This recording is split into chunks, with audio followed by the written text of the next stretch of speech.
มหาประสิทธิ์ผู้ควบคุมเทคนิคการกระจายเสียง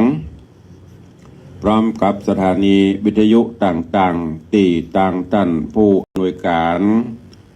ได้เมตตาถวายเวลาให้กับต่างรายการพร้อมกันนี้ก็ขอยกมือ10 นิ้วกราบถวายการต้อนรับและเจริญพรต้อนรับพ่อแม่ครูบาอาจารย์พระเจ้าประสงค์องค์เนนญาติโยมศรัทธาFC แฟนรายการที่ได้ติดตามรับชมรับฟังทั้งภาพและเสียงการไลฟ์สด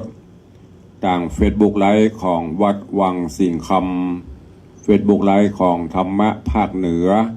Facebook ไลฟ์ของธรรมะคลายเครียด Facebook ไลฟ์ของทีวีวัดฝ่ายหินตลอดจนหน้าจอ Facebook ไลฟ์ของญาติโยมศรัทธานาบุญ FC แฟนรายการที่ได้เข้ามาแล้วได้กดแชร์เสียงธรรมแชร์เสียงบุญแชร์รายการนี้ออกไปยังกลุ่มเพื่อนๆของญาติโยมศรัทธาทุกท่านเพื่อที่จะได้ฟังน้ำฟังธรรมฟังสาระดีๆเพื่อที่จะได้นำไปใช้ในการดำเนินชีวิตประจำวันรายการนี้ดำเนินโดยกล่าวกับผมอาตมภาพพระครูวิสิทธิ์ศรีลาภรณ์รองเจ้าคณะอำเภอเมืองเชียงใหม่เจ้าอาวาสวัดวังสิงห์คำตำบลป่าแดดอำเภอเมืองเชียงใหม่จังหวัดเชียงใหม่หรือตุลุงในวังเป็นผู้ดำเนินรายการนำรายการนี้มาพบปะกับทุกท่านทั้งต่างสถานีวิทยุและต่าง Facebook ไลฟ์ตั้งแต่เวลานี้เป็นต้นไปปะกันวันนี้อากาศเย็นอยู่พ่องฝนอาจจะตกตั้งอื่นตามที่เปิ้นพยากรณ์อากาศ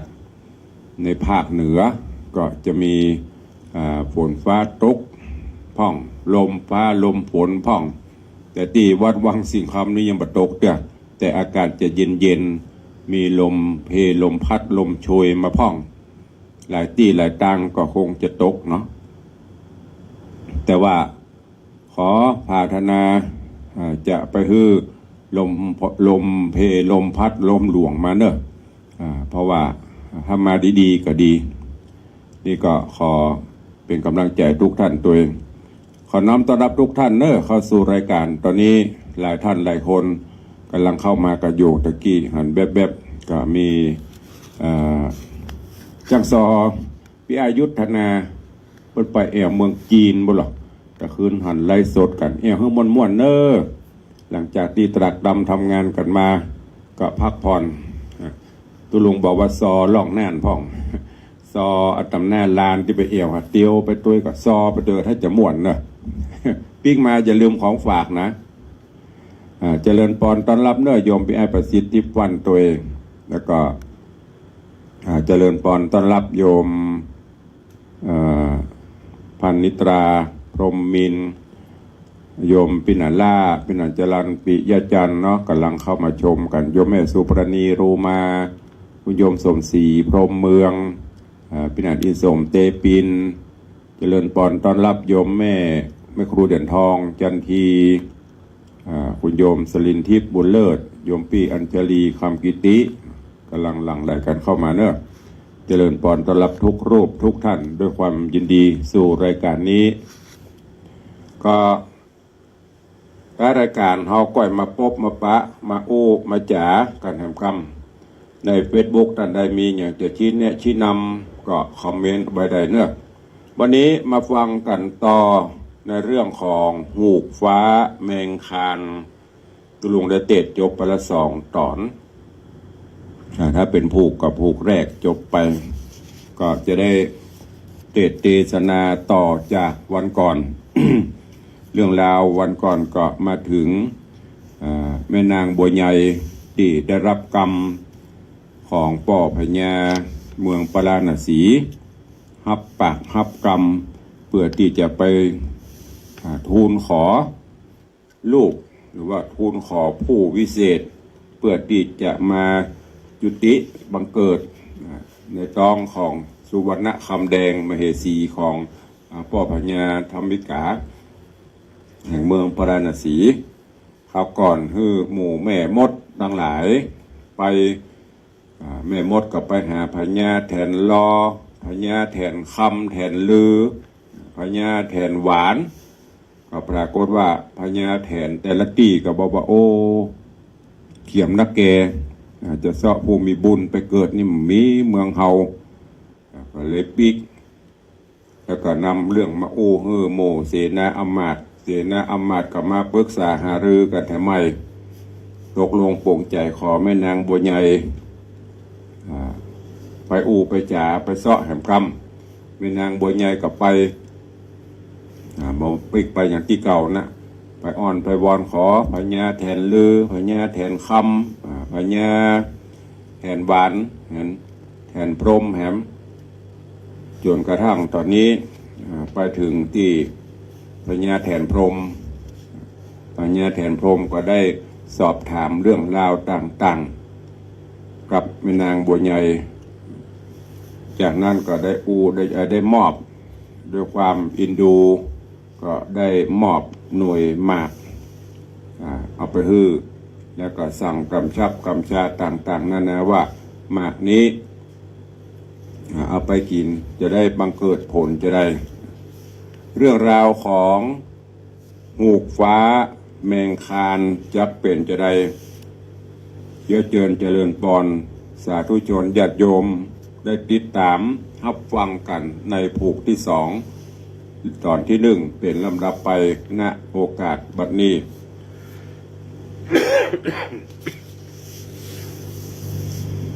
นะโมตัสสะภะคะวะโต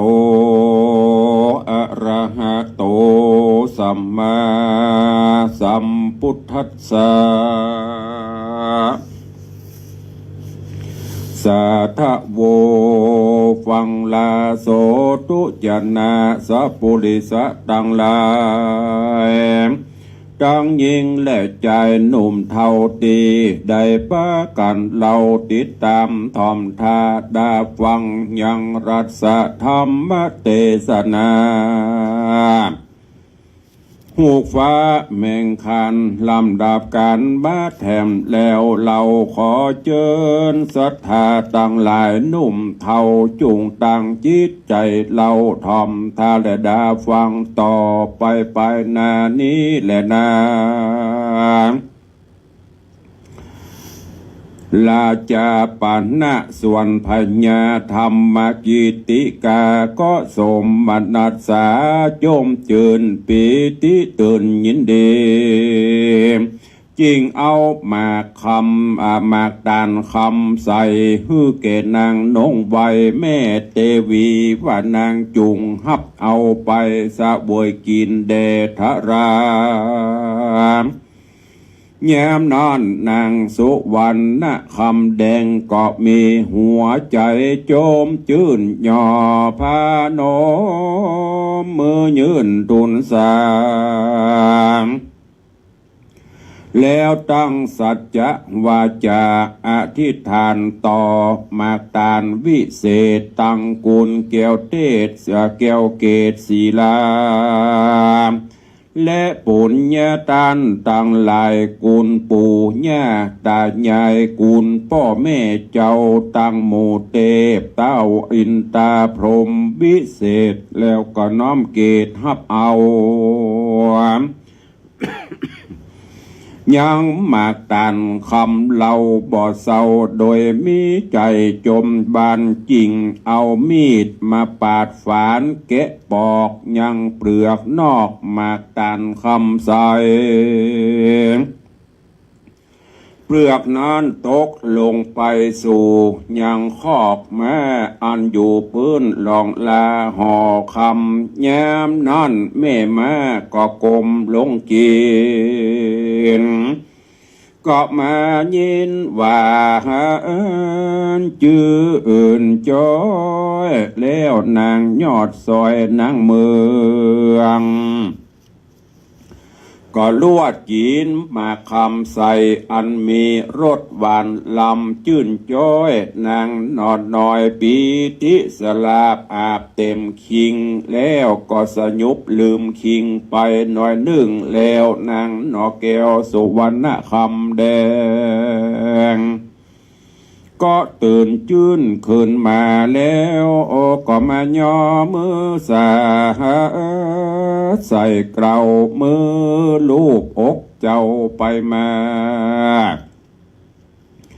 นางก็มาสั่งกาบ่อนน้อยก็มีบ้านนอนและนาเตวะพาลาส่วนนางเทวะพลาส่วนหน่วยมากตานเงินนั้นใส่นางบัวใหญ่ก็เอาหม้อปั่นเกสนมอันเกเสนาอันเป็นเก้าใหญ่ส่วนมากคำส่วนมากตานตองก็เอาฮือเสียทีคือนางอิทธินาเลตั้งสองกันได้กินมากดานเงินมากดานตองแล้วเล่าก็มาอาศจรรย์ใจมากเหตุว่าขับพระกับพระนางหากพากฏมาก็มีแลภิกขเวโดราภิกขุตั้งหลายเนยายเนจักจะเทิงยังบูนางคณิกาแม่มดตั้งหลายอันได้กาผ่านไปสู่เมืองพญาแทนนั้นเล่าเขาบ่ได้ยังเจ้าหนอโปธาก็สัญญาหูว่านางบัวใหญ่ไปสะแวงหาใดนอโปธาเป็นเจ้าฟุ้งหมู่แย่เท่าก็อิจฉามีความโกรธาเกียดกราจริงริปองจักขานางบัวใหญ่จริงทะลิไปโจมจื่นเจียนจาหอมหืนย้อยแย้มเงียนาสะแลมเจียกจาว่าโดรานางบัวใหญ่เจ้าปีบานีเฮาจักไป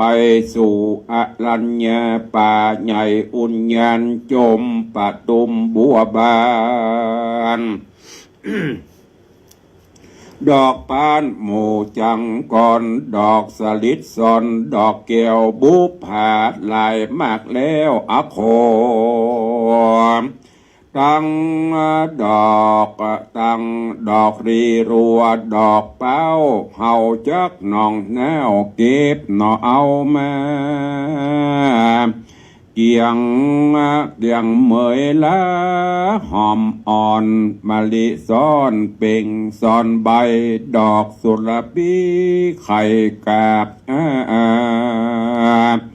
เฮาจุ่งไปเด็ดกว่าเอามาห้อยเป็นมาลาเนปักซ้อมรอยยามนอนนางนาดน้อยบัวใหญ่ก็มีความหลงไหลบ่หูรอดถึงยังคอขอดภัยแย่อันเจิกมาป้าจริงออกปากจะใครมีหัวใจจื่นโสลวดกล่าวอูกำวอนแล้วเดินจอนไปตามเก็บดอกงามตั้งดอกเป้ามามัดแนวติดกันดอกมะลิวันบัวเตศกาลเกตส่วนหลวงอุญญาณบุพผาบานดอกไม้กลิ่นดอกไม้หอมตัวดอยโดงฝูงพระมอโจงไฟห้อยติดตามปวงสูดกลิ่นกันทา ฝูงนางกานิกาแม่มดตั้งหลายเหล่าก็ทะลิเล่าลมใจบ่ฮื้อนางบัวใหญ่หูลอดกำแขนด้านสอดเล่นไปมากลางสวนอุ่นแย่เล่นม่วนเสียงเล่าร่วนนันเนืองแล้วก็ปากันยับเอานางเรียงบัวใหญ่กำไม้ค้อนใหญ่บุบฟาดใส่หัวส่วนนางบัวใหญ่เจ็บปวดรำไห้นอนง่ายกลางดินใส่บ่ฟื้นตาเหลือกเลื่นไปบนความทุกข์กังวลแสบไม่บอดตันใดสั่งก่อนละนีตายเป็นผีจะกว้ายกลางดงป่าไม้ยามเดียวก็มีบ้านนอนแลนะกานิกาปิกันบัดนางแม่มดตั้งหลายก็หาอุบายเอาใบไม้มาปกห่มไว้ฮือดี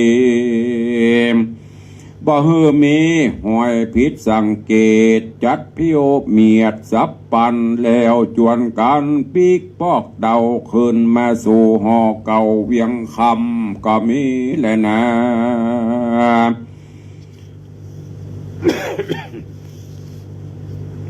อาถา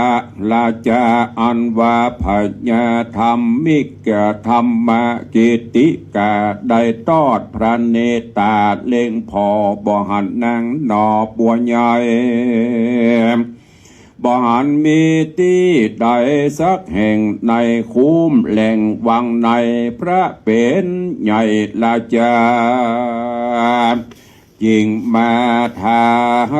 มหมู่นางคณิกาแม่มดตั้งหลายว่าโดราชนางแม่มดตั้งหลายเฮ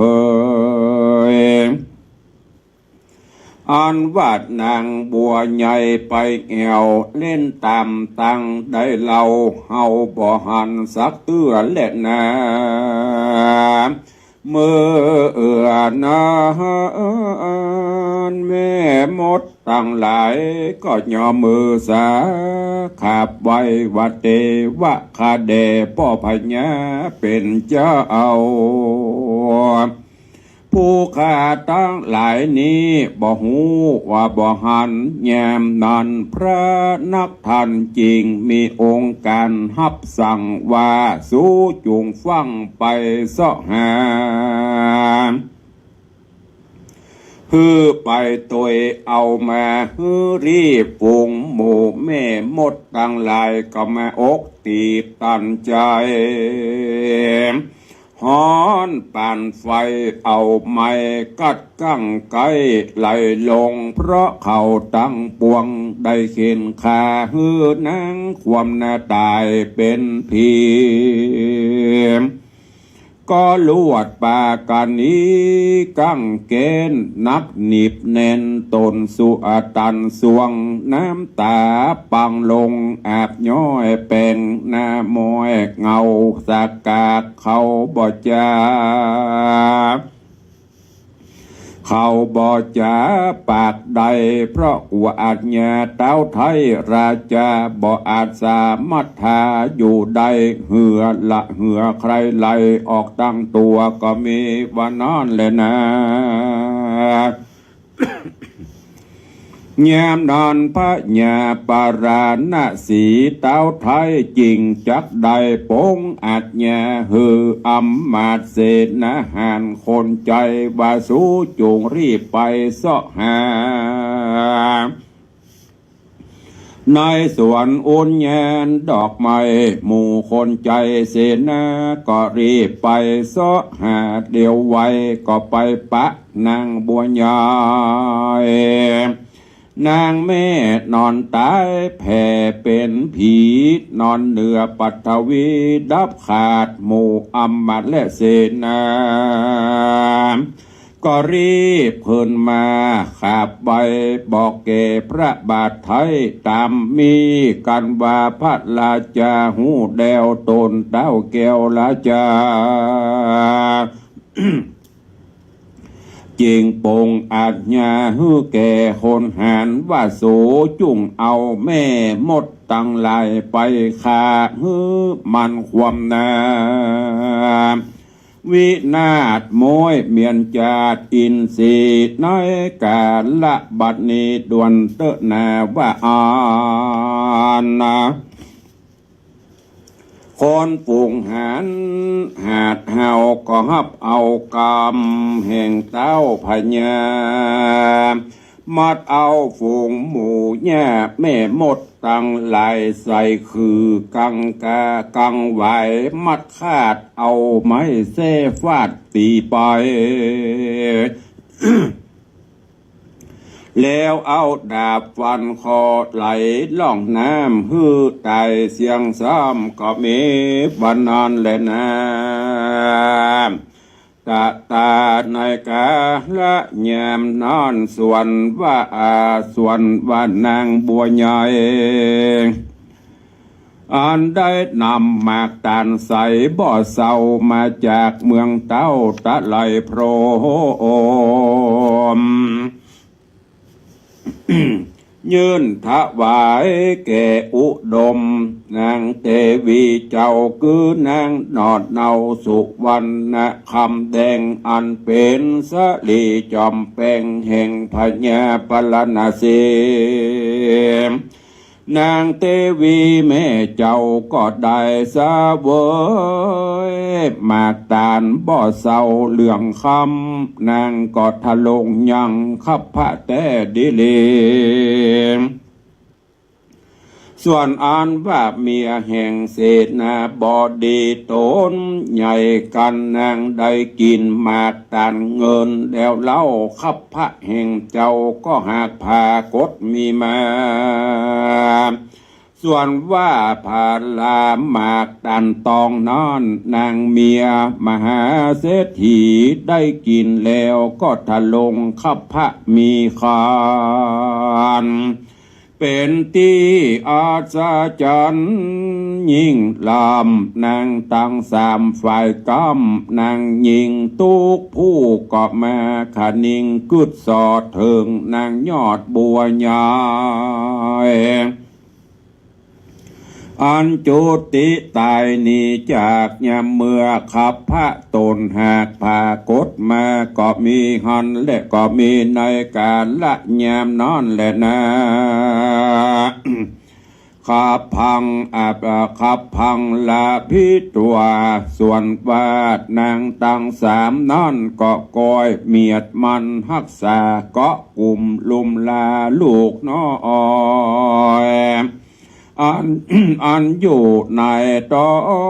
งแห่งตนด้วยใจอันงามผ่องแผ้วเหตุใครได้ลูกแก้ววงใหญ่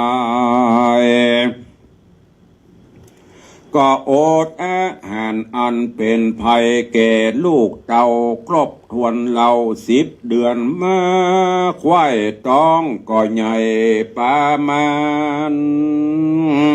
ส่วนนางนงครานเทวีเป็นเจ้าก็ผาสุดได้ลูกเต่าเป็นใจงาม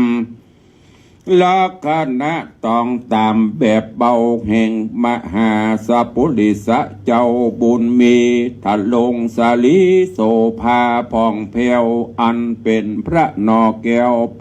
ธิญาณบ่มีภัยปานเพียบใดในโลกใดมนุษย์สาซ้ำพระมารดาเป็นเจ้าพาสุดลูกเต่าในวันปันนั่นละสิ ติถีขึ้น15 คำพร่ำว่าเป็นวันอุโปสถศีลงามบ่เศร้าแม้นว่ามาอาจารย์ในก็มาเกิดลูกเต่าแยมเดียวกันส่วนนางสลีโสพันแห่งเสนาใหญ่ก็มาเกิดได้ลูกปุตตาฝ่ายเมียเศรษฐีคำก็เกิดฝ่ายเมียเศรษฐีคำก็เกิดลูกเป็นหญิงมีลักษณะดี ล้วนทวนงามเลิศล้วนดังอินแปลงก็มีกาละงามเดียวกันก็มีวันนอนแหละนะธรรมกิติกาลาจาส่วนอันว่าพญาธรรมกิติกากับตังนางราชเทวีเป็นเจ้า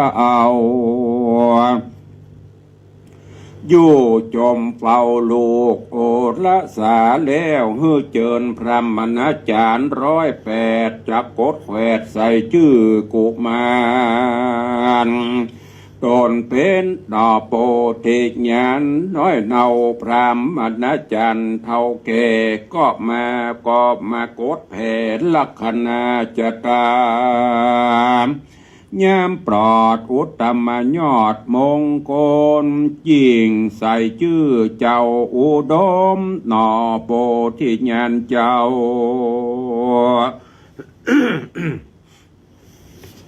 ว่าเจ้าแมงคันโปธิราชก็มีเล็ดนาส่วนเศษนาผู้ใหญ่ก็ใส่ชื่อลูกตนว่ารามกุมารเศรษฐีหันคำก็ใส่ชื่อลูกเต่าปุตติแห่งตนชื่อว่าพรหมจารีก็มีวันนั้นแลอัปปรภาเคพญาปัลลานาสีเป็นเจ้ากับนางนอดเนาสุวรรณคำแดงก็อยู่เฝ้าแฝงลูกเต่าบุตตาฮักเสมอตาแห่งเจ้าทุกคำเจ้าแรงงายบ่ฮือพระสมสายลูกเต่าทุกยากเล่าอันใดบ่ฮือเป็นวัดจำไอเมื่อยไข่ฮือแม่นมเลี้ยงไว้สันดีบ่ฮือลูกอับขี่สักหยาดส่วนเจ้าโปธิราชแมงคันอยู่สุขสำลานเตี้ยงเต่าโดยเตชะบุญเจ้าได้ปั้มเป่งมาในอดีตแต่ก่อนบัดนี้เจ้าน้อยอ่อนแมงคันโปธิราชอายุเขา7 ปีเติงมาพญากิติกาโตนป้อกก็มาลำเปิงต่อราชบุตรว่าอันบัดโอละสาลูกตาเอาเป็นเชื้อเผ่ากษัตราจักเป็นนายกนายกานำคนตั้งหลายและสืบสายนามมาโคตเฮือเจ้าบ้านเมืองรุ่งโรจน์โสภาโอปามาดังแผ่นดินอันเป็นที่แพร่ออกแห่งต้นไม้ตั้งปวงเพื่องามเป็นดงป่าใหญ่อันว่าลูกเฮานี้ใส่นักผาไทยเจ้าโบราณจีไข่สารบอกไว้ว่าลูกมี3 ประเภทดิลี 1. ลูกผู้ดีวิเศษคือลูกแก้วเกตอภิจาตบุตรเป็นลูกที่เกิดมาดีผ่องแผ้วงามเลิศแล้วกว่าปิตามารดาลูกทวน2นั้นนะชื่อว่าอนุจาตกะอนุจาตบุตรผู้เกิดมาเป็นคนใดต่างตนเสมอพ่อแม่ไทยให้และดีบ่ผิดแผ่กับปิตามารดาลูกทวน3คืออวจาตบุตรลูกเกิดมาเป็นคนจะต่ำกะต่ำอันใดพร่ำบ่มีดี หากเสียอินทรีย์กำเนิดอันได้เกิดมาเป็นมนุษย์โลกมนุษย์โลกไตส่วนเจ้าไทยนอพุทธาแห่งเฮาพระญาเจ้าฟ้าก็อุปมาดังเปลวไฟกันเฮาหูจักใจถูกแม่นก็จักเป็นดีเกณฑ์ทลาการเฮาใจบุตตาบ่ถูกก็จักเป็นโทษเป็นภัยความฮ้อนหายตุกโตดบำไวโสดชิบหายแก่ขากุลบงใหญ่บอกกังคากวนเฮาดีฮือบุตตาลูกน้อยหูจักกุลอันยิ่งอนัตตาดังพระบาลีกถากล่าวไว้ว่านันตติปุตเตหิปุตติมาผู้มีปุตตาลูกเต้าบ่หอนโศกเศร้าโศกาบ่มีเวลานุภัยอุบาทจักใดสืบเชื้อจัดยาวนานมีความสำราญไปนากันปอแม่บ่ได้ก่อสารปั้นแต่งเฮอลูกได้รับแด่เดิมตีบ่ได้ฮาดเฮียนแต่น้อยก็เตี้ยงจักได้ฮับทุกโศกไปลังโสจติปุตเตหิปุตติมาปุกละผู้มีลูกตาเอา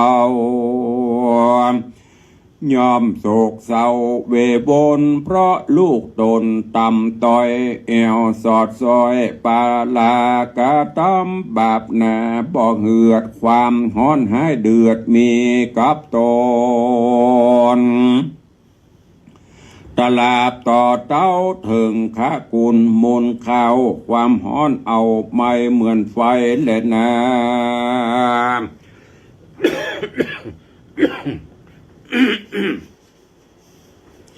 พญาปลานะสีลำเปิงดีตอดลูกตนสันนี้แล้วก็จักเฮอลูกแก้วกุมาลาได้ห้ำเหียนสิป่าวิจาในสำนักติสาป่าโมกเจ้าตนมีบุญเเรียนจบเก้ากุลทะไลเปตก็มีในกาละนั้นนาโสกติญะกุมาโรส่วนเจ้าแมงคานมีปัญญาหันเตียงเตาปฏิบัติตามกำเจ้าอาจารย์บอกขี้ข้านเฮียนกูลนอบุญมีเป็นเจ้าอุตสาหะเล่าเฮียนไปปัญญาใสแห่งเจ้าเฮียนแบบเบาวิจากูลโจก็จบสิบป่าวิจาโดยติฆะปัญญาองค์อาจเจ้าน้อยลาดหูท่าทองหูกองเลิกแลบสุขุมานาวิจาจินาลังการสัตตาวิเศษตังอุปเทศโหราจบแจ้งเจตวิจากุลสุติมนต์บ่อเศร้าสัมมติเล่าธรรมเนียมกองสังฆญาจบทองผ่องแผ่วโยคะเล่าเฮียนแล้วจะนานดีนิติก็มีความรอบโลกเป็นลักกตูอาจหันหัวเหตุการณ์ความดีและให้เจ้าก็จบแจงคายห้องกันทับป่าธโนเปตาองค์อาจปุรณศาสตร์ทัดทองเฮียนหูจบทองปองเพียวอติหาสาบอกกาดเกี้ยวเสียในโจติศาสตร์มดใส่บ่อสาเอา หูตามแบบเบามายาตลาบวิจัยสงครามหมดปอดสันตติแจงจอจบแจงจอดงามดีเกตวิทยามีซอกสวัสดน้ำตามันตาวิลาศแจงใสสัตตานิรุตไวตะไหลเปตเจ้าก็เฮียนแจ้งเจตวิชาตามดังอาจาริญาสอนสั่งตนเจ้าหนอพุทธังองค์อาจคือเจ้าหน่อยราชแมงคานมีปัญญาหารแจ้งจอดอายุแห่งเจ้ายอด16 ปีขวบเขาก็มีแลนาเนเดตังขีญาสังวันนาวิเศษจาห้องเหตุธรรมเทศนาหูกฟ้าแมงคันผูกท่วน2 ตอนที่ 1ก็บังโกมสมเร็จสะเด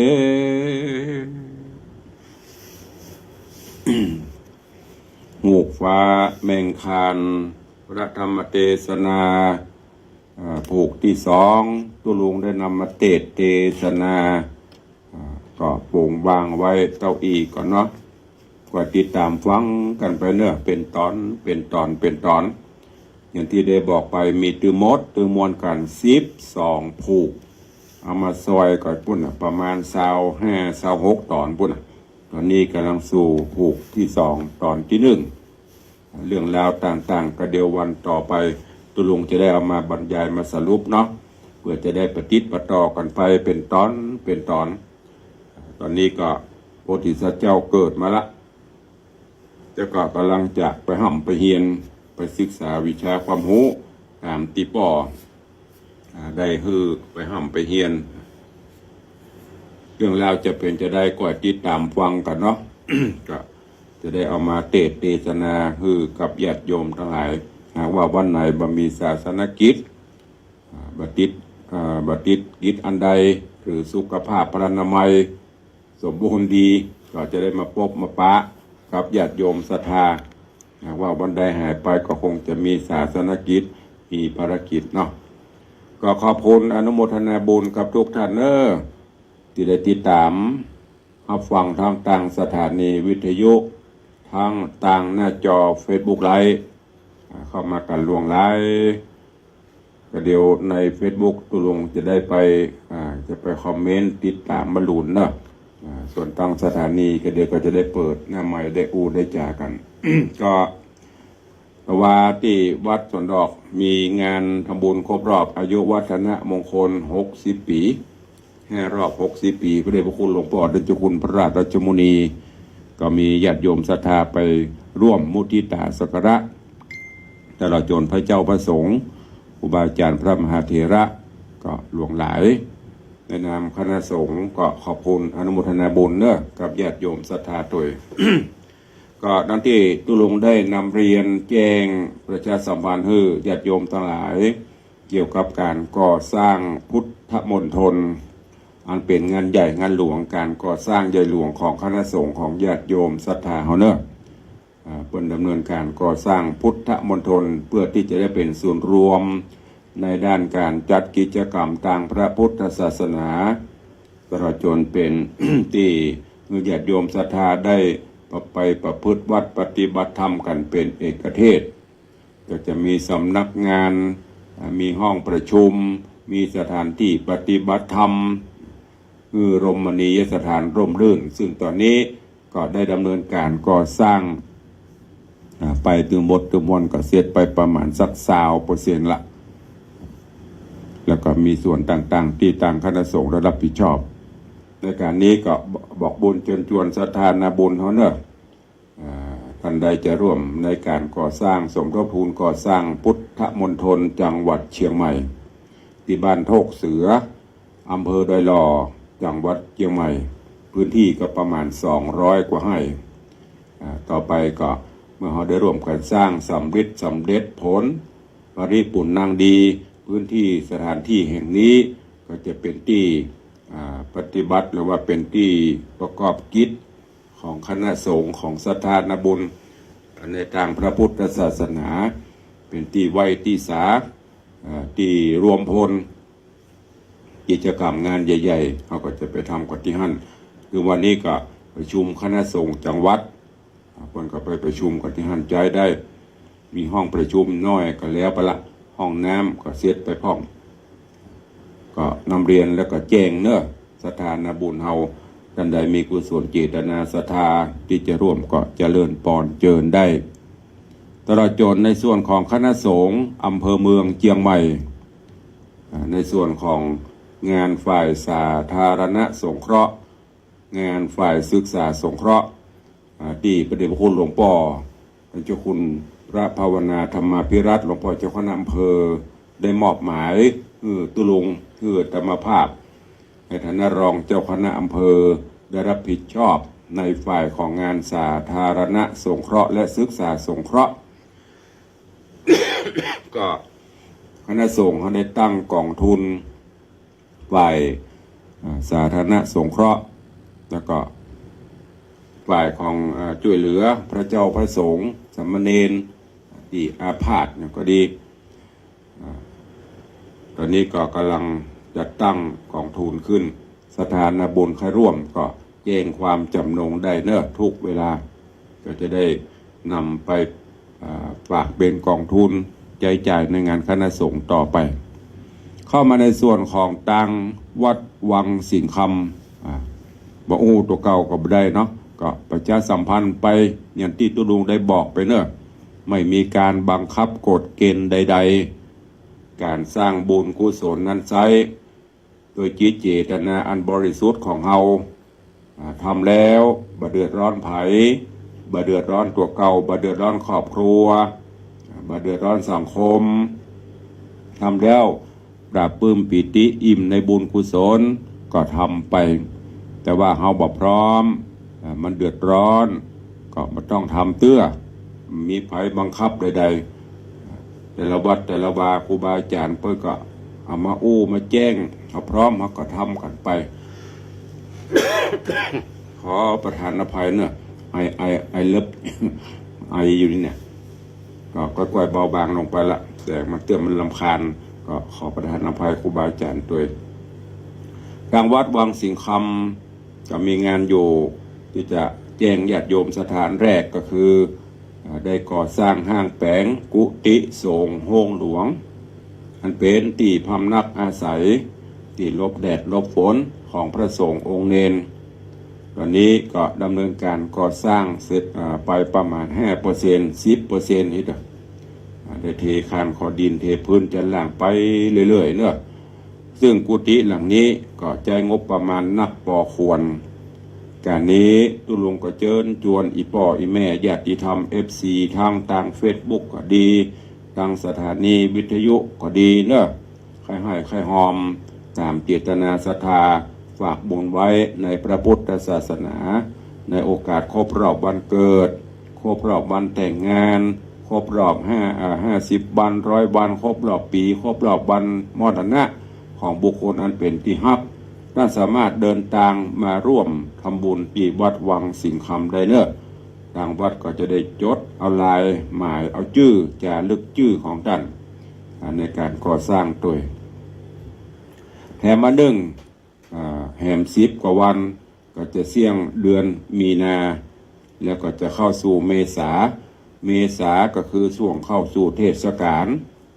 มหาสงกรานต์ปีใหม่ไทยปีใหม่เมืองปีใหม่ไทยนั่นปีใหม่สากลเป็น1 มกราคมอันนี้เป็นปีใหม่เมืองปีใหม่ไทยปีใหม่สงกรานต์มาก่อนนั่นเปิ้นถือเอาวันที่15-16เนี่ยเป็นวันเถลิงศพเปลี่ยนศักราชเปลี่ยนพศแต่ปัจจุบันนี้เปิ้นเอาไปตามสากลตามโลกแต่ว่าเมืองไทยเราก็ยังยึดถือปฏิบัติอยู่ก็ปีใหม่ก็จะมีการสู่มาคารวะขอพรผู้รักผู้ใหญ่พ่อแม่ครูบาอาจารย์ผู้มีพระคุณสะเกล้าดำหัวนี่ เป็นจารีตฮีดหอยตีปฏิบัติกันมาหดน้ำหดหนองสนุกสุขเสริญม่วนงานเพราะว่าเดือนเมษาจะเป็นเดือนที่อากาศมันร้อน คนโบราณบรรพบุรุษบรรพชนเฮาเปิ้นก็มีจิตวิทยาเนาะมาเล่นน้ำเล่นหนองกัน สร้างความชุ่มฉ่ำชุ่มเย็น และแหมนั่นก็จะมีเมื่อมีความม่วนงานก็จะต้องมีการสร้างบารมีสร้างบุญกุศลมีการก่อเจดีย์ทรายเข้าวัดเข้าวาส่งน้ำพระฟังเทศน์ฟังธรรมตานขันเข้าน้อมจิตอุทิศให้บรรพบุรุษบรรพชนอันนี้เป็นจารีตฮีดหอยตีปฏิบัติมาแต่โบราณกาลไปส่งน้ำไปบังสกุลกูกระดูกบรรพบุรุษบรรพชนเมื่อก่อนน่าจะเป็นวันที่13 14 15แต่ปัจจุบันนี้วันเดือนเคลื่อนคล้ายมันบุยลองพอเตอร์ไปเด็กก็เด็กกับเสาก็เด็กกับติดก็เด็กกับวันศีลหมุนมันถ้าจะหมุนเนี่ยนาฬิกานั่นเนาะวนก็เด็กกับวันศีลก็เด็กกับวันต่อวันติดการเวลามันก็เคลื่อนคล้ายคล้อยไปอย่างที่เพิ่นบอกไปจากนี้ไปก็หลาย10 ปีอยู่ที่มันจะเคลื่อนไปแล้วก็ทกเถียงกันมากกุปี14 15 16 13 14 15ตุลุงก็เลยนำเรียนครูบาอาจารย์ก็เลยนำบอกการทำบุญนั้นสร้างไปเตอะทำไปเตอะต้องแยกออกจากกันจะไปเอาทิฏฐิมาเถียงว่าการกูถูกมึงผิดกูถูกนะแปลงใจหากันอย่างตุลุงได้บอกนะเมื่อเปลี่ยนฮีดเฮาเคยถือวันดีเนาะความจริงแล้วอย่างที่บอกไปพระพุทธศาสนาองค์พระภูมิพระภาคเจ้าได้สอนเลิกผานหน้าที่คือความพร้อมวันที่เราพร้อมก็คือวันดีวันนั้นมันมีพิษมีภัยกับไผแต่ว่าโบราณอาจารย์เฮาเปิ้นมาตั้งเป็นวันห้องบ่ฮีดจารีตประเพณีแนวปฏิบัติโดยเฉพาะเลิกผ่านนาทีวันนั้นดีวันนี้ดีก็เลยยึดถือกันมาควบคู่กันเพิ่นก็มีการคำนวณต่างๆอย่างเดือนนั้นจะเป็นวันอย่างเนี่ยเก้ากองลองปืนเนี่ยเพิ่นฮิว่าเพิ่นไล่เพิ่นมีปักกระตือนของเพิ่นเนาะอย่างปีใหม่ก็เหมือนกัน หลายปีมานี่ก็จะเคลื่อนคล้ายย้ายไปเป็น14 15 16ปีนี้ก็เช่นเดียวกัน16เป็นวันเถลิงศกปีใหม่เพราะนั้นการทำบุญเข้าวัดญาติโยมแต่ละโยมจะเข้าวันไหนก็ได้แต่ว่าเฮาทำบุญตักบาตรต้อนรับศักราชใหม่อย่างตุลุงนี้ได้บอกศรัทธาเฮาเมื่อเฮาถือวันดีเฮาก็เลือกเอาตามที่เพิ่นบอกเพิ่นว่าวันพญาวันเฮาเพิ่นว่าวันเน่าเฮาก็จะไปดันพญาวันโดยเอาขี้ข้างเขาถูกันนะมันก็ไปจบสักเตื้อเพราะนั้นก็วันที่16เป็นวันเถลิงศกพญาวันเนอะกิจกรรมอันหนึ่งที่ตุลุงได้เชิญชวนญาติโยมศรัทธาอีป่อยแม่ก็ถามเพราะหลายปีมานี้ก็สถานบุญได้ฝากบุญที่วัดวังสีคำนั่นก็คือการตานไม้กำสลีกำโจกจตากำปรมีตามฮีดประเพณีเนอะอย่างเดียวกันเช่นเดียวกันตุลุงก็ไม่ได้บังคับสู้แล้วแต่ใครจะทำไม่ทำก็ตามใจแต่นี้ญาติโยมศรัทธาเคยทำกันมาคู่ปีปีนี้ก็มาถามตุลุงก็คือคนเฒ่าคนแก่จัดฉลองศรัทธาแต่งไม้กำหลวงคือญาติโยมศรัทธาได้จารึกจัดจดจานชื่อเอาไปกำตามคติความเชื่อกำโจกกำใจกำจตาปรมีเพื่อเป็นสิริมงคลตัวเองก็ขอบคุณตัวเองแต่ว่าก็มีโยมแม่ครูเหรียญทองจันทีโยมแม่ครูเหรียญทองจันทีได้ร่วมเป็นเจ้าภาพเพิ่มเติม1 เล่มแล้วก็มีโยมพินาทิสมเตปินพินาทิสม7 สี1 เล่มแล้วก็จองเป็นเจ้าภาพเสากุฏิสงฆ์โฮงหลวงก็ประมาณ10,000นะพี่หนานเนอะประมาณนั่นน่ะ10,000มันจะปลายกับปลายสักน้อยที่ปนฮับก่อนก็ต้นละ10,000พี่หนานต้นตะไดนี่น่ะประมาณนั้นน่ะแล้วก็พี่หนานฮับไม้กำสลีแหม1 เล่ม500 บาทโยมพี่อัญชลีคำกิติ1 เล่ม500 บาทคุณโยมนางสาวนีรนุชมาลา1 เล่ม500 บาทโยมวัลภา ภูลสุภา1 เล่มนี่พี่น้องสถาบ้านเมือง5 สันทรายเป็นประจำกู้ปีเป็นเจ้าภาพตาลกู้ปี แล้วก็อยู่ดีมีสุขกับฮักกู้ปีสืบไปเป็นปีเนอะนอกจากนั้นขอบคุณครับโยมแม่กัญญากรหานชนะโยมแม่กัญญากรหานชนะหรือว่าแม่ดาเนอะหมู่บ้านขวนเวียงอันนี้ร่วมทำบุญสร้างกุฏิสงฆ์องค์หลวงของวัดวังสิงห์คำ500 บาทโอนไปเรียบร้อยละขอบคุณอนุโมทนาบุญตัวเอาทางบ้านเพื่อจะอู้จะเอ่ยจะจ๋าสนทนาเข้ามาเนอะเข้ามาได้สักสาย2 สายใครจะอู้จะเอ่ยตัวตุลุง0817836540 มีไหมใครจะรายงานโตตั้ง104จะเงียบเหงาหน่อยตั้ง96นี่จะเยอะหน่อย FC ยังหนาแน่นแต่ว่านี่โทรเข้ามารายงานตัวฟังอยู่เนอะตุลุงขอบคุณทุกท่านที่บรรลืมตุลุงที่บรรลืมวัดวังสิงห์คำเนอะขอบคุณด้วยมีไหมเอ่ยถ้ามีก็จะได้ลำได้ลากันเนาะเวลาก็จะล่วงเลยไปเดี๋ยวก็จะไปเลยเวลาของทางสถานีเพื่อนตัวเองขอบคุณทุกท่านโอ้มาแล้วบอกกำลังห่ำกำลังเฮียนหาจันคำแสงบุญฮัลโหลสวัสดีโอ้สบายดีเหรอ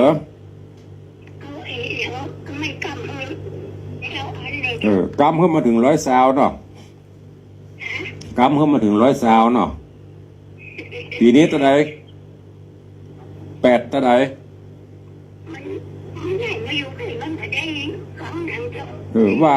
ว่าปีนี้อายุ8ตัวใด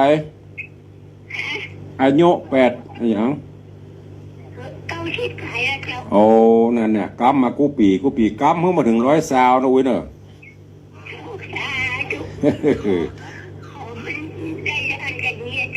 กำไปกูปีเนอะของอุ้ยมอนคนเดียวเนาะสาธุเนอะอุ้ยมอนเนอะจะเลินปอนบุญรักษาจะเลินปอนสายต่อไป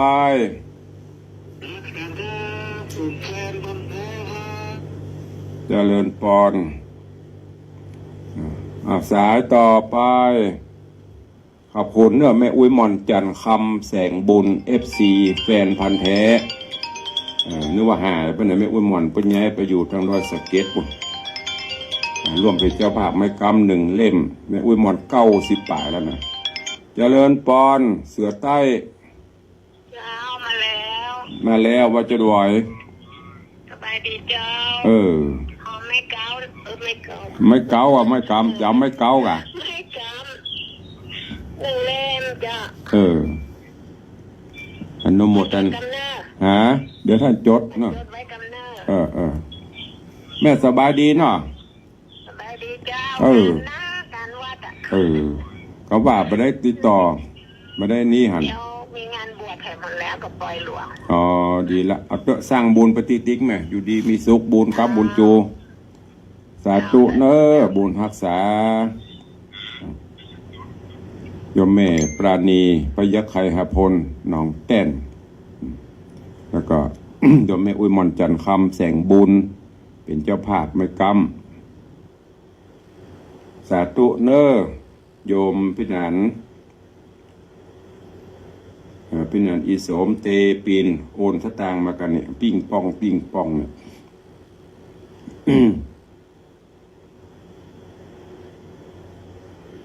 ขอบคุณเนอะ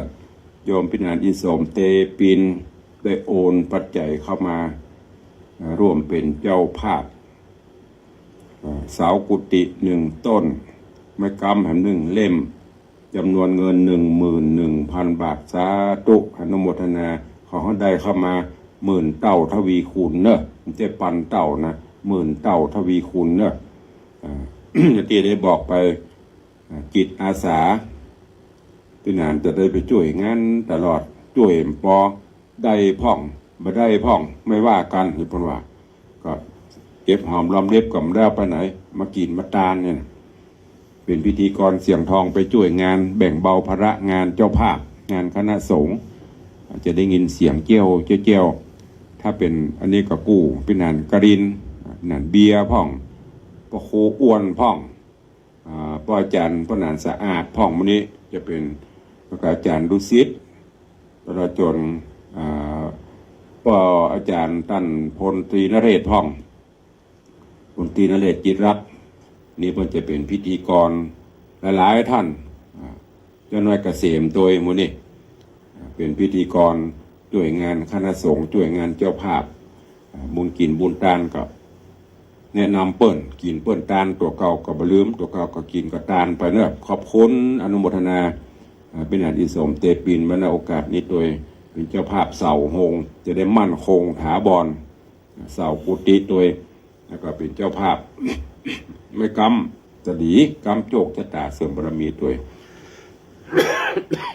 มันไอนี่นะเอาแล้วเนาะพอควรแก่การละเวลาวันนี้ล่วงเลยเวลามาหน่อย ก็ตุลุงขอนำรายการจากทุกท่านไปก่อนใครจะจะจะจ่าจะเป็นเจ้าภาพบริจาคอันใดก็สามารถโทรเข้ามาได้ตลอดเนอะ0817836540วันนี้เวลาหมดเวลาขอนำรายการจากครูบาอาจารย์ท่านเจ้าปออกไม่ออกศรัทธาไปก่อนเนาะปะกันใหม่ในวันต่อไปอยู่ดีมีสุขเหมือนกันจุตนจุองค์จุผู้จุคนเนอะจัตตาโรธรรมวัฏันติอายุวันโนสุขังพลัง